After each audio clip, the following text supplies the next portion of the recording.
आज आपके लिए मेरे पास दो सवाल हैं। पहला सवाल यह है कि क्या अभी हम अंत के दिनों में जी रहे हैं, और दूसरा सवाल यह है, जैसे नूह के समय में दिन थे, क्या आज वही समय लौट आया है?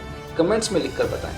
आइए देखते हैं कि बाइबल हमें इस संदर्भ में क्या बताती है। मत्ती अध्याय 24 के 37 में ऐसा लिखा हुआ है, जैसे नूह के दिन थे वैसा ही मनुष्य के पुत्र का आना भी होगा। अब सवाल ये उठता है कि नूह के समय के दिन कैसे थे। तो बाइबल हमें बताती है, उत्पत्ति अध्याय 6 और उसके 5 और 6 वचन में, तब यहोवा ने देखा कि मनुष्य की बुराई पृथ्वी पर बहुत बढ़ गई है और उसके मन की सारी कल्पनाएं सदा बुराई ही करती है, और परमेश्वर मनुष्यों को बनाकर पछताया और मन में अति खेदित हुआ। 11वां वचन में ऐसा लिखा हुआ है, पृथ्वी परमेश्वर की दृष्टि में बिगड़ गई थी और हिंसा से भर गई थी। नूह के समय में लोग बिगड़ गए थे, मनमाना जी रहे थे, मौज मस्ती, खाना पीना, मारपीट, खून खराबा, व्यभिचार, हर किस्म के पाप में लिप्त थे।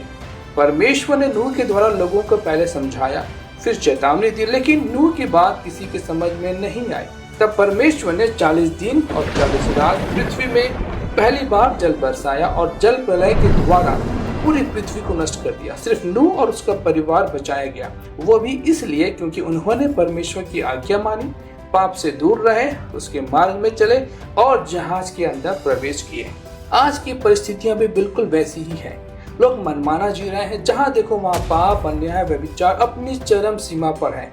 रोजाना अखबार हो या न्यूज़ चैनल, बस यही खबर पढ़ने और सुनने को मिलता है, जो इस बात का प्रमाण है कि हम आज अंत के दिनों में जी रहे हैं, वैसे ही जैसे नूह के समय में था, जो यह दर्शाता है कि प्रभु यीशु मसीह का आगमन अब निकट है। ध्यान रखें कि सिर्फ वही लोग बचाए जाएंगे जो नूह के समान धर्मी होंगे, परमेश्वर के भय और भक्ति में चलेंगे और उसकी आज्ञाओं को मानेंगे। इसलिए वचन कहता है कि जागते रहो, क्योंकि तुम नहीं जानते कि तुम्हारा प्रभु किस घड़ी आएगा। मत्ती अध्याय 24 के 40 और 41 वचन में एक उदाहरण दिया गया है।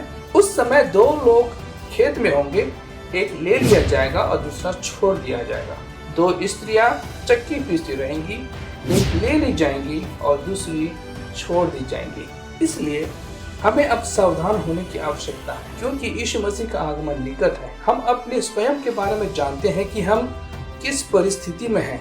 क्या हम यीशु मसीह के साथ उठा लिए जाएंगे या फिर यहीं छोड़ दिए जाएंगे, यह एक सोचने और विचार करने का विषय है। आज ही अपने जीवन की दिशा बदले और परमेश्वर के मार्ग में चले, उसका भय माने और भक्ति में बढ़े, क्योंकि इस पृथ्वी के ऊपर और आसमान के नीचे सिर्फ एक ही नाम है, यीशु नाम, जो हर परिस्थिति में हमारे साथ है, और वही एक नाम हमें नष्ट होने से बचा सकता है। आमीन।